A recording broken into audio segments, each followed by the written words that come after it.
Oh, well, yeah, I'll hand it over to you then, I guess, Clara. So if you would like to introduce yourself and just tell people who you are and a little bit of your backstory. Uh, hi, I'm Clara. My background, I hold a PhD in mathematics. And when I started it, I was sure that the one thing I want to do is theoretical math.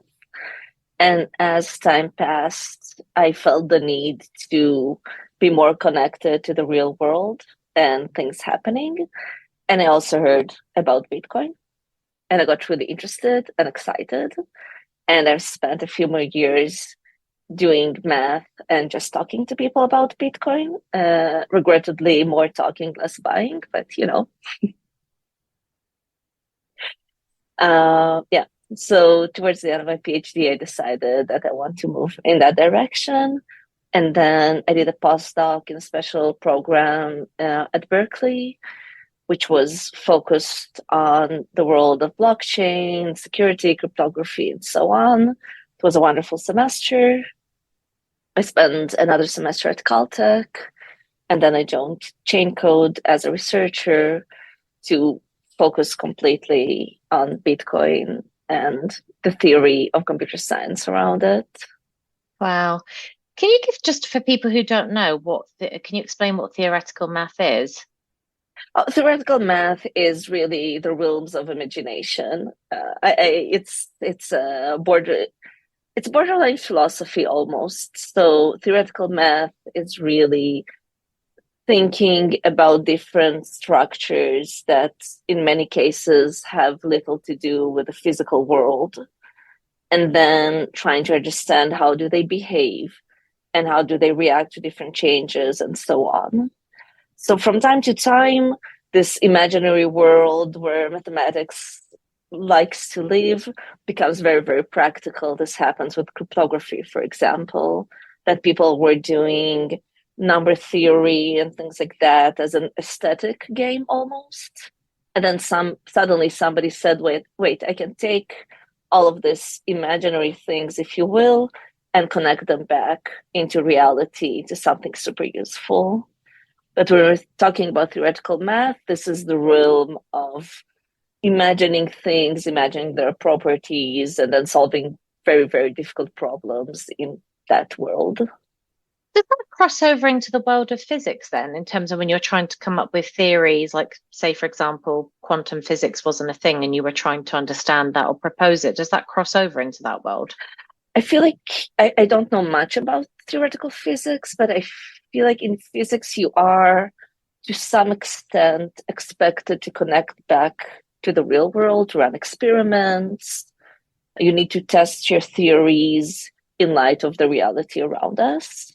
While in mathematics, you're starting from a set of axioms, a set of agreements, and then logical step after logical steps, you're building this magnificent castles. But at no point do these castles need to describe something in our world. They're just Hmm. there. Difficult questions, interesting things. And just from time to time, suddenly something people will realize that this imaginary castle has something to do with a real world structure and we can use it. That's interesting. Are you familiar with the work of Donald Hoffman? Oh, yeah, The of guy, course. yeah.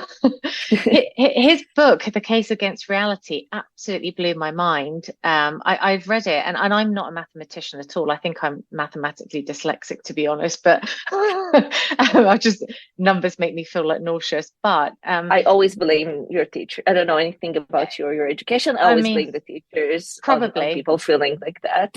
Yeah, I mean, I think probably there's some people have an aptitude for certain things that they enjoy something more than others. But yeah, I think there probably are experiences that you have as a kid where it doesn't go well, and then you just don't want to touch it because you like, oh God, this is awful.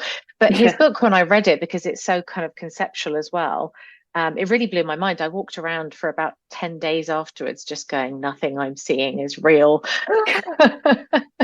It was just it was crazy, but it was interesting to me that he had actually come up with that concept when he described it through mathematics, because he had a theory, and then when he actually ran the numbers he realized that his theory was completely wrong, and I just thought that that was really quite fascinating. Is that somebody that you would study then? Is that in the realm of theoretical math? Oh, so I haven't read the book that you mentioned. I think I read Mm. other things by him. Yeah. He's done a bunch of podcasts. I think he talked about it a Yeah, lot yeah, in yeah, yeah. different podcasts. But Yeah. but like mathematics is really it's much more basic than that. You ask, for example, you're you're putting, I don't know, you choose a box and then you randomly choose 100 points and then you connect them by lines. Are the lines going to cross or not? That's a classical mathematical question. Is there a box out there? Is somebody spreading points? Is somebody connecting the points? No. At no point is anybody doing that. And it gets worse and worse because the box doesn't have like to be this three-dimensional box that we think about. It doesn't Right. have to abide to the laws of geometry that we experience right now. So you can go into the laws of geometry that you would find in other physics descriptions of the world, but it can go completely wild, and people just go and go with these questions and deeper and deeper where their curiosity takes them. And at no point do you need to explain to anybody, where is this box, who is spreading the points, who's connecting what, where, and so on. Interesting. I listened to an interview that you did. I think it was with CoinDesk, I want to say, and you were talking about books, and you said that Alice in Wonderland was one of your favorite books, and I was really struck by. Yes. It's one of my favorite books too. But I was really struck by that because I was like, oh, this is interesting. She's a mathematician and she likes that. So I feel like that makes more sense to me now because that takes you into this sort of realm of this mystical world where the Yeah. normal rules don't apply. Is that the linkage? Absolutely. Lewis Carroll was a mathematician, so there's a lot of math in his books. Oh, I did not know that. Really? Yeah. Yes. So his real name was Charles Dodgson, if I'm not mistaken. I think he taught, I don't know, in Oxbridge somewhere, one of them. I don't remember which one. Yeah. Yeah, and especially when Alice in Wonderland was written, this was exactly the phase in time where math was living the connection to reality, pretty much. And there was a lot of arguments. For example, can you talk about the fourth dimension? Can you talk about more than three dimensions? Or is it just, babbling and useless and we shouldn't think about this? And Lewis Carroll was on the side probably that thought that math should be connected to reality. Math should not go into fourth dimensions and weird things and strange functions. And this argument was so definitively lost that you study mathematics today, you don't remember that there was an argument like this. Nobody even tries to explain why are you allowed not to be connected to reality. This is just what we're doing right now. That's a direction that turned to be most fruitful because it allows you to go with your imagination and then come back and do something useful. See if there's a real world application. Yeah. Gosh, that's really interesting. I didn't realize that he was a mathematician. So talk to me then about, because you had a journey through AI first and then it kind of shifted on to Bitcoin. So what was your AI journey and how did that start and end, I guess? Is that the right So word? the AI journey was pretty short. I was helping during my bachelor's. It was like a small project. I worked with somebody that was working on his PhD in computer science. And then we worked a bit on a research project he was interested in. It wasn't, I'm trying, it was a few years ago, so I don't remember the full details. I don't remember what ended up being published or not. But it was pretty early. I think it was before AI was a big thing. And that's like people in university did that, but it wasn't like a household kind of term. And we were thinking mostly about images, if I remember correctly. Yeah. Do you feel that I know that maybe your time in that area is sort of fairly limited, but Did you get a sense then, did you feel that there was an expectation that we would end up where we are now, or has this sort of explosion? I think it was Eric Weinstein mentioned that there was a paper that was published. He talked at the Bitcoin conference about the three white papers that changed the world. And one was the Bitcoin white paper, one was the AI one, which I can't remember what it was called, but he said that that was what had kind of kicked off what's happening now, essentially with the large language models. And then he talked about the Fury and Cleavage COVID white paper or whatever it was that was the other one. But with the AI one, were you aware of that paper coming out? Is that something that was on your radar? Like people in this space was okay. No, and I think like time wise, this was if the paper is the one I'm thinking about. When I was looking into this was a few good years before that paper.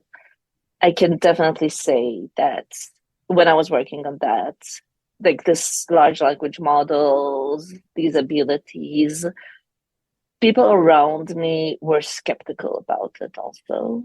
It wasn't like, okay, so, today we're running these things in MATLAB and tomorrow we're taking over the world with ChatGPT. That was not the feeling. God, I hope not. Yeah. Yeah, it's quite funny. I mean, it is a very useful tool. It's funny actually, because my kind of take on it as not being somebody who's technical at all is it just seems like a very useful tool. And I feel like all these doomsday scenarios are quite overblown. It just feels to me like typical kind of alarmist knee-jerk reaction. And I'm highly suspicious of people like Elon Musk who want to control it and put the brakes on it, because I'm like, yeah, it kind of feels like you just want to shut the gate behind you, and make sure that nobody else can make use of these tools. So it just seems to me somewhat silly, but I find it quite interesting. So tell me then how you progressed onto Bitcoin then. So you've had all this kind of math journey. Do you remember when you discovered Bitcoin and what your response was at that time? So just like journey-wise, I did this small machine learning project. I played around with it. I thought it was fun, but decided to go back to math. And then I think it was already... I was either in my master's or in the beginning of my PhD, and then the word Bitcoin, conversations about it were babbling around me. I have a very Do you remember Israeli where story. you were at that time? Were you in the US? I was in Tel Aviv. Okay. When I started hearing this, and I have probably the most Israeli imaginable story about the first time I interacted with Bitcoin.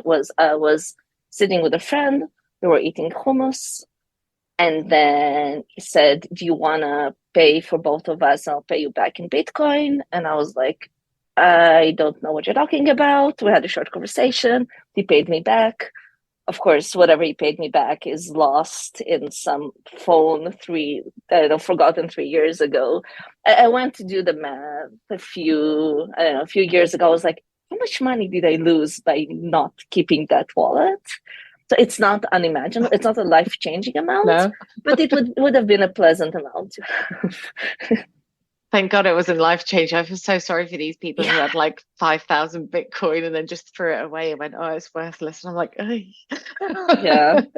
So it was, When was that? Do you remember what year that was? No, I looked it up when I was checking that I could have had completely different life right now if but after that I got interested. I started reading about this a bit, started talking to people a bit, and then definitely at least a year or two later I was like, okay, I need to figure out what's up, and read the white paper. As a mathematician, like, what was the hook for you? Was it the mathematics of it that you liked and how it was structured, or what was the piece that really caught your interest?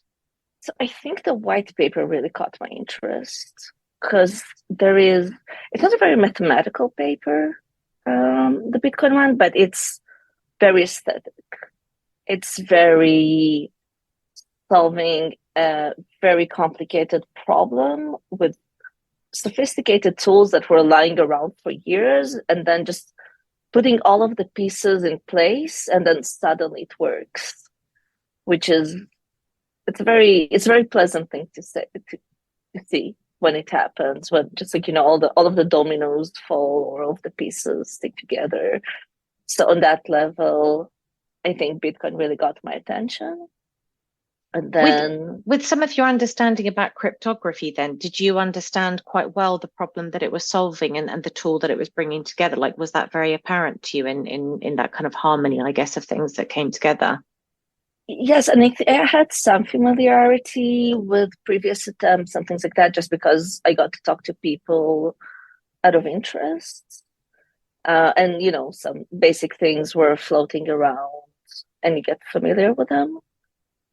I wasn't like a cryptographer or wasn't working on things like that by that time, but I was in the space and I was aware of something, so I could look at it and go like, well, this is pretty cool. This is pretty impressive. And it was around for a long enough time for me to feel like, okay, so it's not, and there's no like trick here. It's not like somewhere down the line, I know Satoshi divided by zero, nobody noticed, and this is rubbish, as it happens in many cases when something looks too magical. And then, yeah. It's interesting you say that, actually, because I had a really interesting conversation with somebody who is into the sort of psychedelic space. So she works for an organization called Decrimnat, or she helps run it. I think it's a DAO that looks at decriminalizing psychedelics.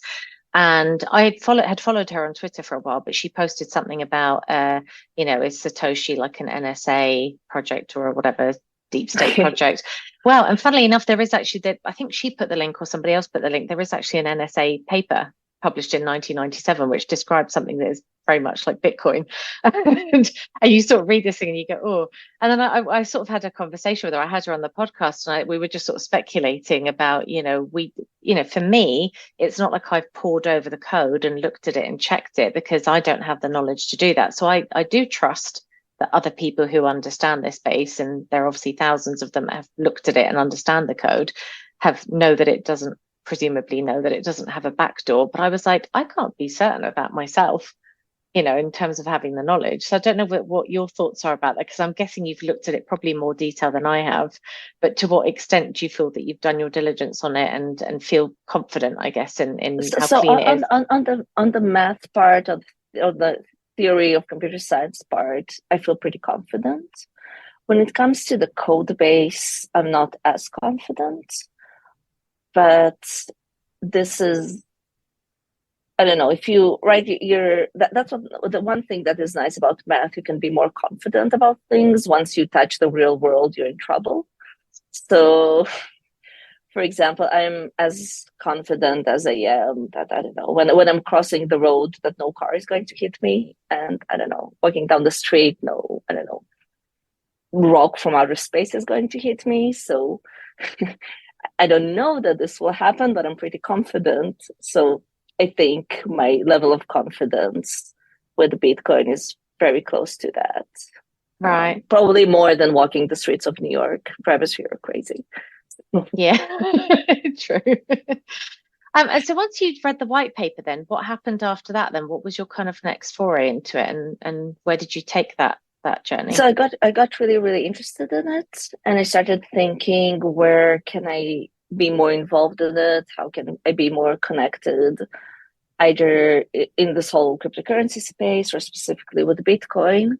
So I looked around. I had like a few other projects that I was looking at and got involved with for a bit. But the moment where really things came together is when I learned more about the Lightning Network, because my PhD was about random graphs and random networks and probability. And then I was like, oh, this is literally the moment where all of my theoretical games from PhD can come and meet reality, and I can try and do something which is actually useful and has to do with this real world that we're living in.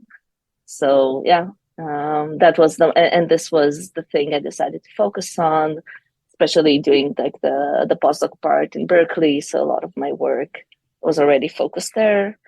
And this is what I've been doing mostly here at Chaincode, among other things. But yeah, this is one of the main projects.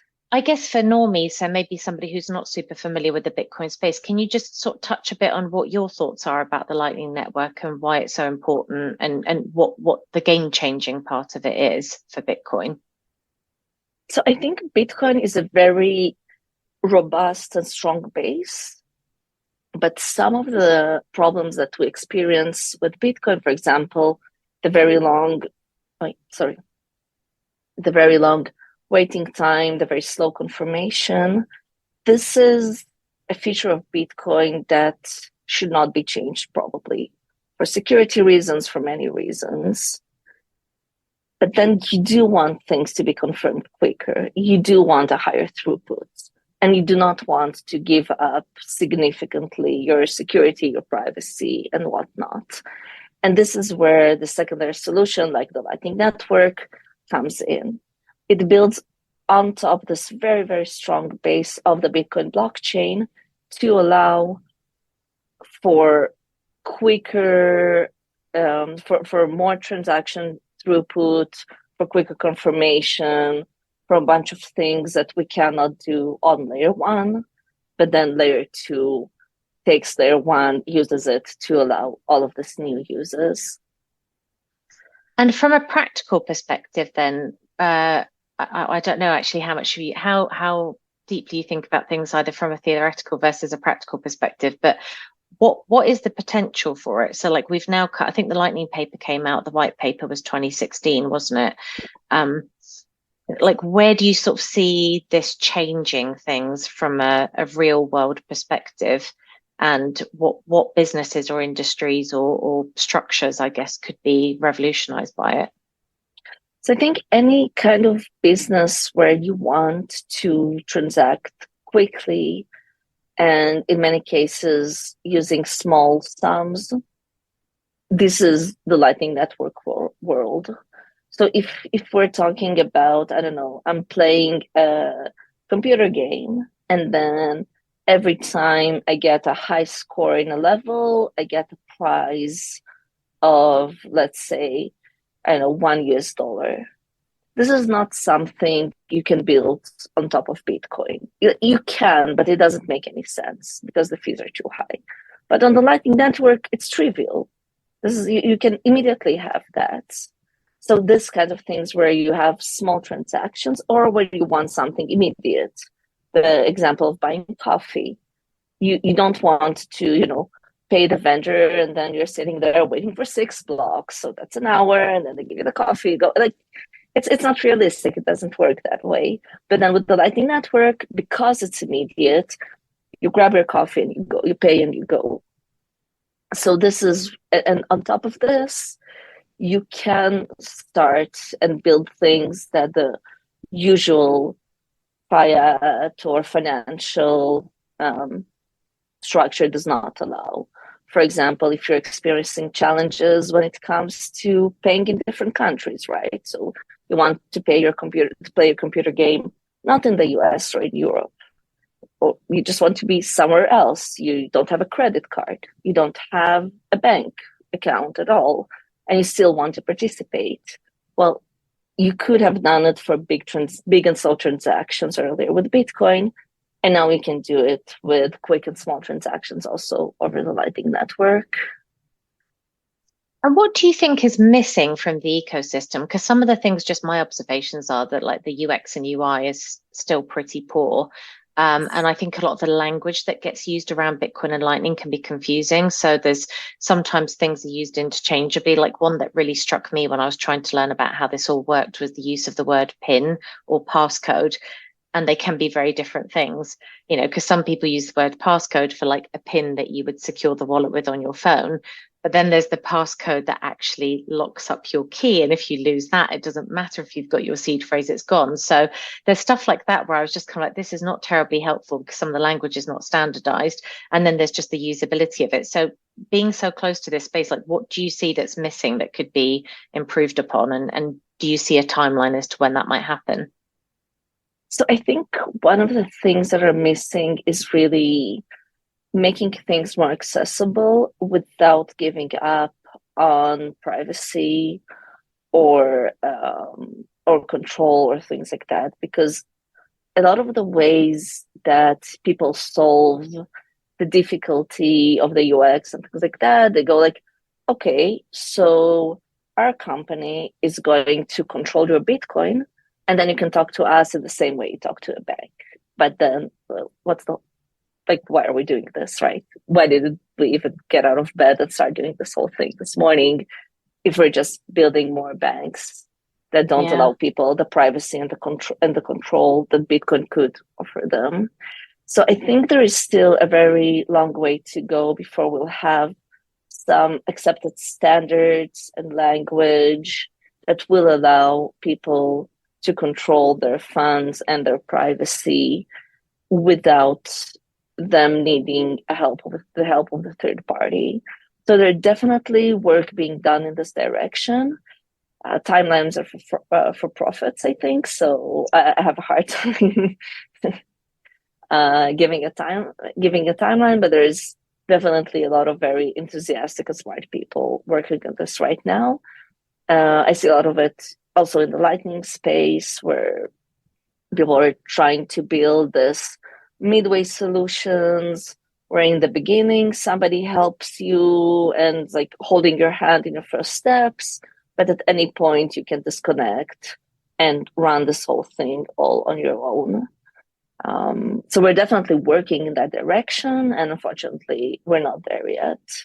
Yeah, There's also, it's interesting actually, because I read some stuff on Twitter that was a bit kind of almost conspiracy theory, like what they were saying, well, why is it that Bitcoin core developers are not working on privacy? So privacy for your transactions. You know, obviously one of the things that people misunderstand about Bitcoin is it's not anonymous, it's pseudonymous.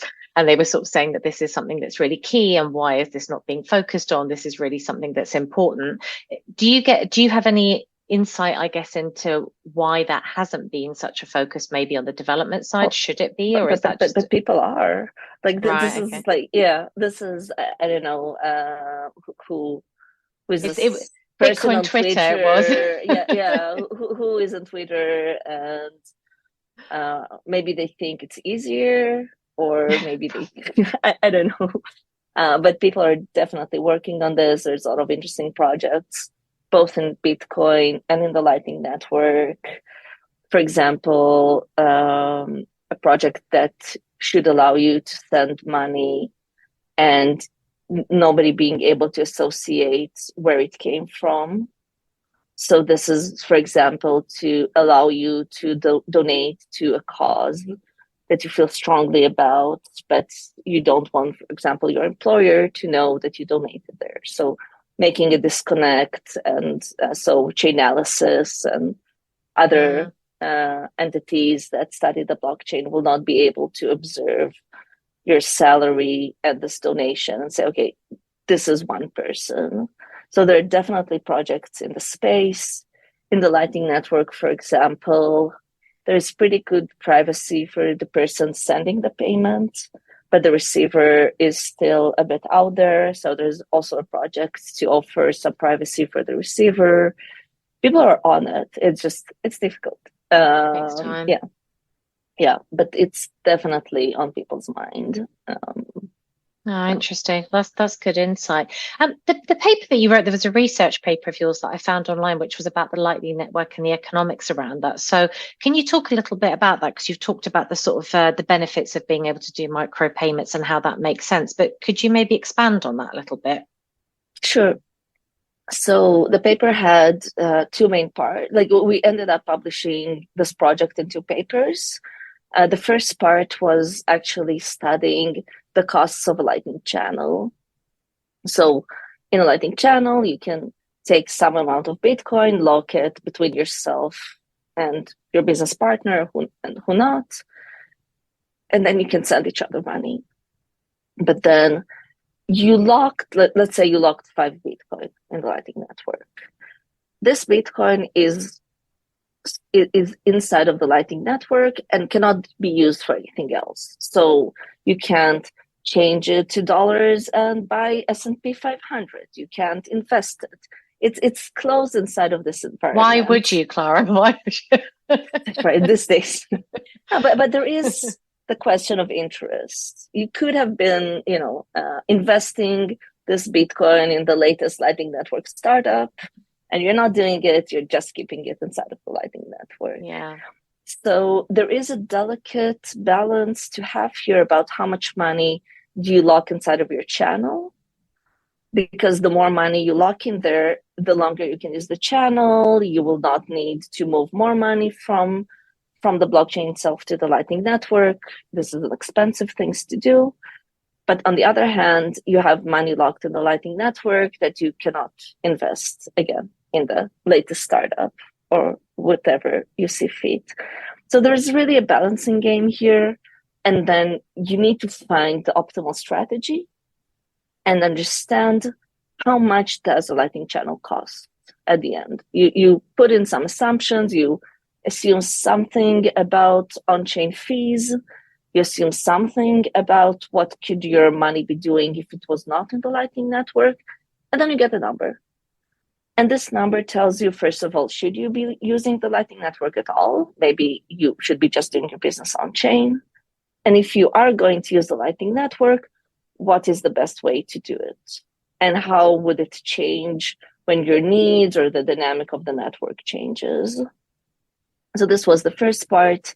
We're really hoping that it will be used for other researchers as kind of baseline, for businesses, and for individuals, just to do sanity checks, run the numbers, see if your whole business is built on top of the Lightning Network.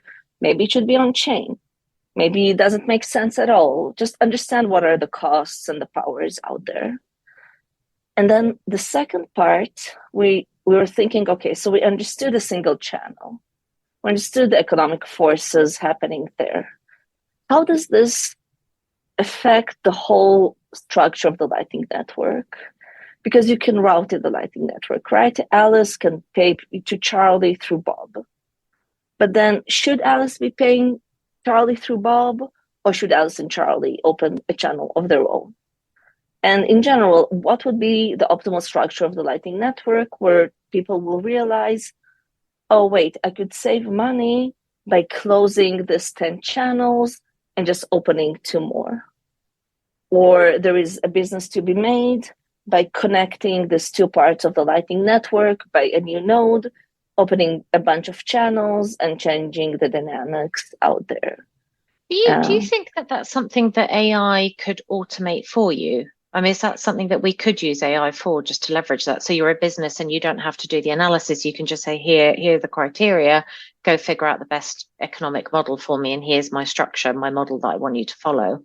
I don't even know if we'll need AI for it. I think like this is something that once you have the math figured out, people know how to do, but definitely, and in general, I think that this will become more and more accessible for people. So you can ask ChatGPT what would be the optimal way, and then it will give you some structure, some things to check, and so on. So definitely this is something that probably can be automated now, could be much easier to automate in a few years.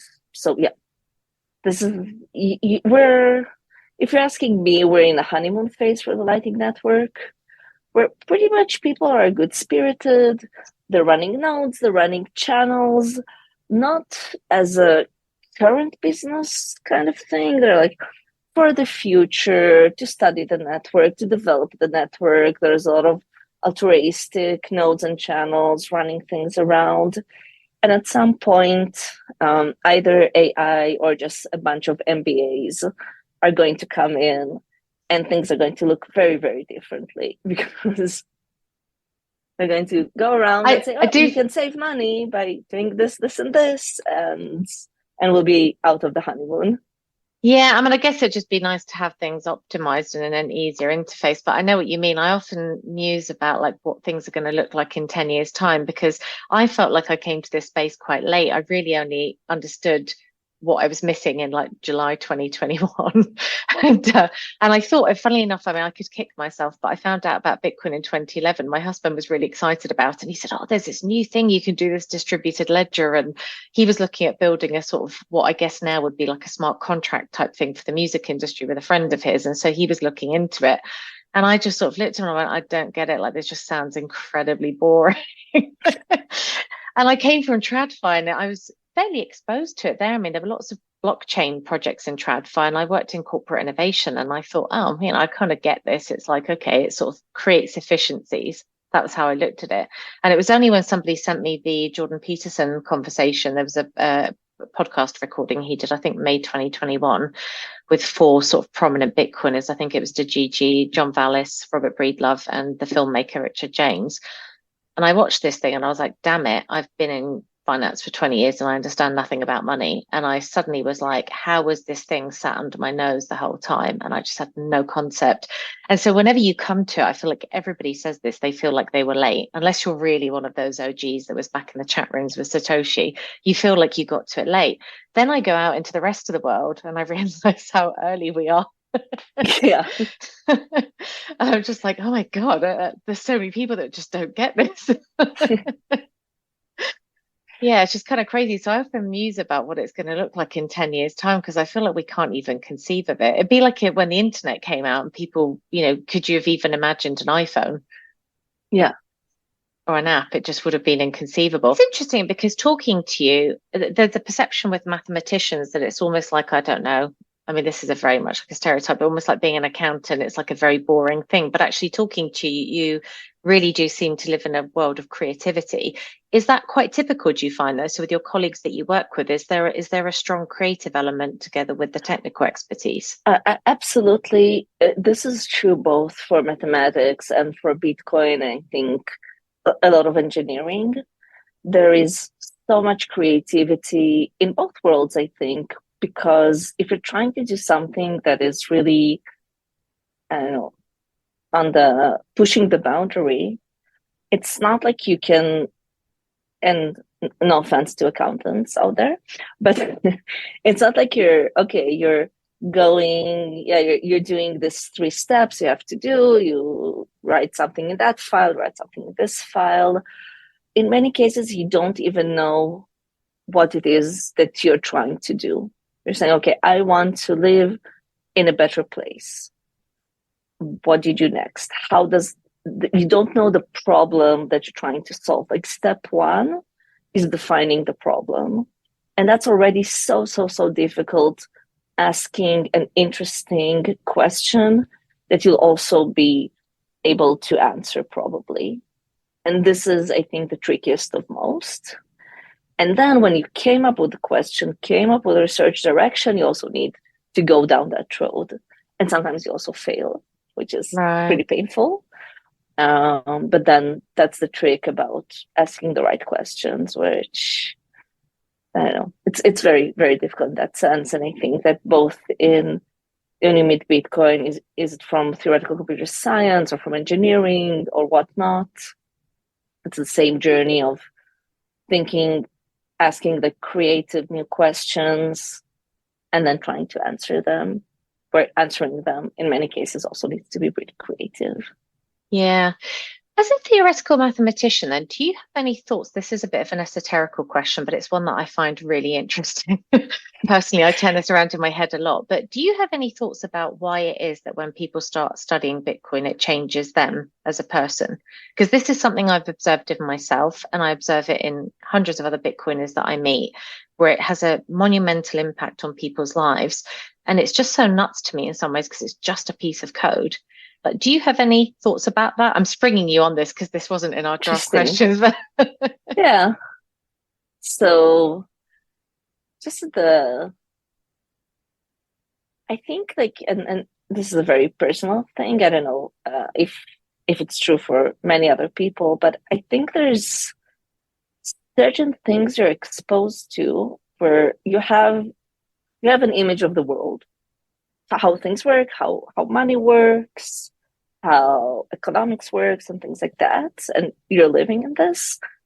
And then you're sitting with a person and they reach their hand into the nothingness and open a door. And there was no door earlier. You didn't know that there's like this other dimension you can open a door into.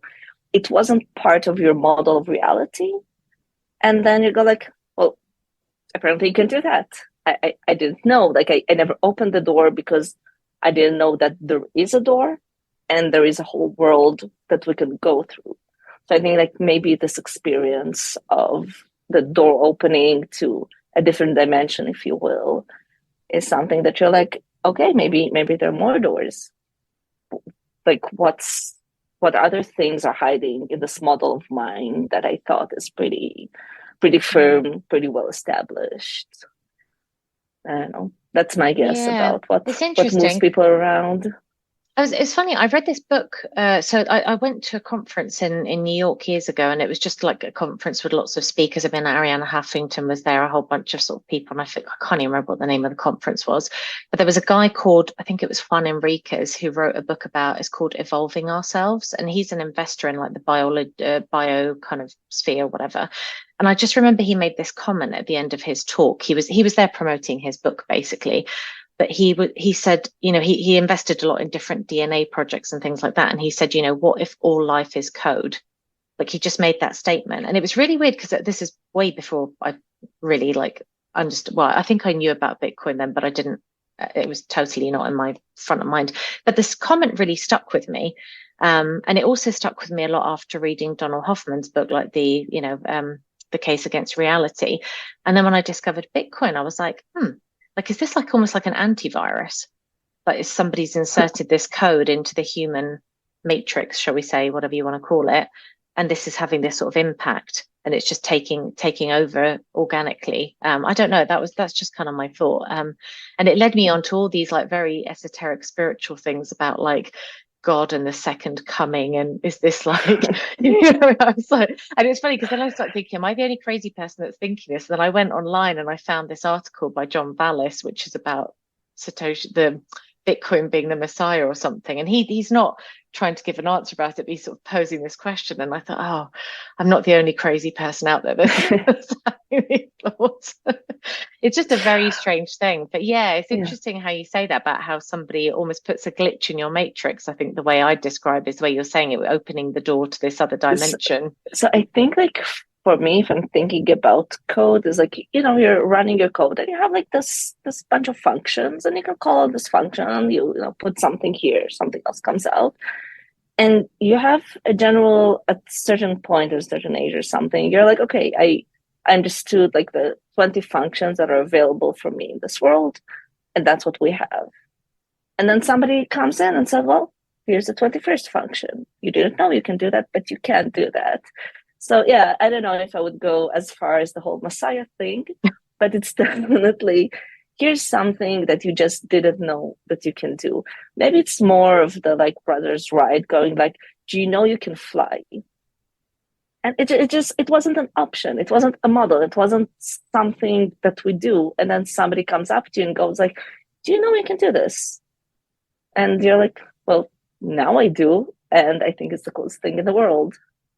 Yeah, and the implications really change. Well, it's funny because I think people see it through the lens. There's so many different lenses that you can look at Bitcoin through. So it's almost like you have this mental model that you explain stuff through. I mean, I often say this to people that are like, I'm like, you probably know about cargo cults. There were these sort of remote islands where they would and then people would start thinking that the people coming in on the airplanes delivering stuff were like their saviors, and they have a whole like worshipping thing for it, and if we do this, the airplane's going to come back and drop stuff in. And I often say to people, we really don't know what a lot of these mythologies that we have are based on, and they could be things that are not esoteric at all, like they're not unnatural in terms of what we understand reality to be. But to your point, there's probably a lot of things that we have a very limited sense of what reality is, because our monkey brains can't grasp other concepts. And then if something drops in that breaks that understanding, you go down a different rabbit hole. I just think it's a fascinating topic. Yes. I wanted to ask you about art. Just like Bitcoin wise, sorry, just like it go to the conversation is that with this like cargo cults and so on, there's like, Bitcoin is all about don't trust, verify. So this is where somebody tells you that the gods give you this. So I really, when it comes to philosophy of Bitcoin, I'm a huge fan of don't verify, don't trust, don't, somebody tells you that you need to do ABC and then you get D, you get to ask the questions, you get to test it, you get to look around.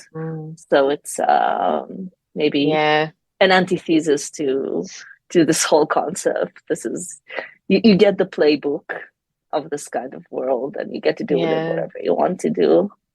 Yeah, no, I agree. I mean, I think that is. I mean, you obviously have a process where that's kind of your bread and butter. If you're a mathematician, you've got your theories and then you're spending time testing them. But yeah, I just think that's a really interesting thing with it. It's kind of kicking the tires on it and going, is this actually correct? Does that actually play out in the real world? How does this work? So yeah, I totally agree with you. Actually, on that note, though, do you have any theories as to who or whom you think like Satoshi was? Like, do you think Satoshi was a group of people? Is it likely to be a coalition? Have you ever gone down that thought process? I don't know. Like over, I don't know. By the third beer, the conversation goes there. I mean, I like the idea that we would never know, but I do find it quite interesting sometimes to speculate. Because the thing I find very strange about Bitcoin is just it's obviously growing organically, but it's very weird to me how it has all these applications that I just feel it's so strange that it turned out to be such a game changer. But could somebody have predicted that, like with the Bitcoin mining? Who would have thought that would be good for the environment? Could you have even conceived of that when you were thinking of it? And I feel like the answer to that is no. But it's just strange that then turns out to be a very helpful thing for mitigating, environmental issues if one wants to do that. Yeah. So I don't know, Satoshi, whoever they were, I don't know if they thought fully about like environmental effects, and there were definitely some things that were overlooked and fixed by people that came in after that. Yeah, I don't know. For me, it's like, of course, I would love to learn who was behind this whole thing, but I think the main feature of Bitcoin is that whoever Satoshi were, they're not around anymore. This is crucial for Bitcoin, and it will probably stay this way, and it's very, very good. Yeah, I agree, definitely. Yeah, so I wanted to ask you about ARC. I just recently saw something published about that where it's like, oh, this could be an improvement on the Lightning Network. Is that something that you've looked into? And are you able to give a layperson summary as to what it is as it relates to Lightning? I probably shouldn't. Like, I looked into this a bit. It's a very, very early project. Yeah, I think like it's better left for the people more involved in it to comment on it. Yeah, I'm looking forward to see where it goes in the next steps, but it's really, yeah. Fair enough. We'll see how it goes all the time. Well, I read an article about it being non-technical. I read it and I was like, I'm not sure I understand this. I don't understand what the value prop is really versus Lightning, I think is how I describe it. I'm just like, how does this differ? And, oh God, are we going to have to like build on two different protocols now? And what does this mean? That was my main kind of reaction to it. So Lightning definitely has some problems and people are working on solving it, and be it by a different protocol that would integrate with Lightning or solutions inside of Lightning. It's not for me to say right now. So we'll just have to wait and see. Yeah. Okay, we'll maybe circle back to that another time. One last thing that I wanted to touch on was just obviously you're very deep into kind of what I would describe as somewhat the theoretical space of Lightning, but you're obviously looking at things that have commercial applications. Do you have any thoughts about how people running businesses should be starting to think about that? Because they obviously need to think about Lightning integrations for their businesses. Do you have any thoughts about where they should begin to look at and where you think that journey needs to take them? So I think specifically in general right now is an excellent time to work on Lightning and on Bitcoin, I think, because first of all, there's a lot of smart people in the market right now looking for their next thing, which is an amazing thing for entrepreneurs. And also there is like funding, there are some accelerators focusing on Lightning. So just if somebody out there is hesitating whether do it today or next year, today seems to be like a pretty good day to jump into that. And I think a lot of the interesting projects in Lightning have to do with either looking at pain points of the Lightning Network like right now that we discussed, or other problems of financial markets. And there's still anything that is international is painful. It's a headache. It's all of it. And I don't know, unbanked, people without credit cards, people trying to, immigrants to the US trying to build credit history, trying to understand the system here. And there's so many things to solve out there that have to do with finance or could have been solved earlier given a good financial stepping stone to build on top. So I think the Lightning Network is there to offer these kinds of things if need be. So I don't know, I would look definitely on things that, and this amazing idea for a startup that could have worked if it would be easy to move money between countries without the fees of PayPal or without going through banks or without 1,000 other things. And now you can. So this is the moment to take all of these things and reevaluate them in light of what the Lightning Network offers. Yeah, it's interesting. I've mused a lot about that, about what that means for existing payment infrastructure providers, because I think, whether you agree with it or not, like Russia being kicked out of the SWIFT system has now created what I think will be a domino effect, because other countries see that and they say, well, actually, we don't want to run that risk. And so we need a different rail to do this stuff on. And obviously Russia's looking into a lot of those things. But then there's, just generally from a practical perspective, people want a seamless instant settlement that's, as you say, globally accessible and borderless and doesn't have all those challenges. So I do wonder what that means for businesses like Visa, like MasterCard, like PayPal, because it feels to me that they almost have to shift onto that infrastructure because they will otherwise become obsolete. That's sort of my observation, at least at this stage. I just wonder how they adapt to that. I think that even putting political things to the side, I think nobody liked SWIFT before. SWIFT is bad. It's a terrible system. I think everybody agrees. Like it was the thing that was there, and that's what everybody used. So that's what we were doing. But we don't have to do this anymore. And you can use solutions that are significantly better, significantly cheaper, more immediate, more private. So yeah, more secure. Yeah, definitely. Okay, well, I think that's a good note to end on then. So, I mean, Thank you so much, Clara. This has been immensely fascinating, and Thank you.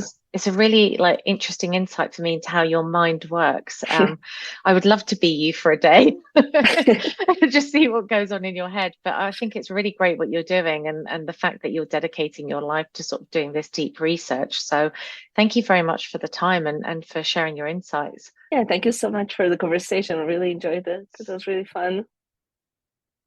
Thank you.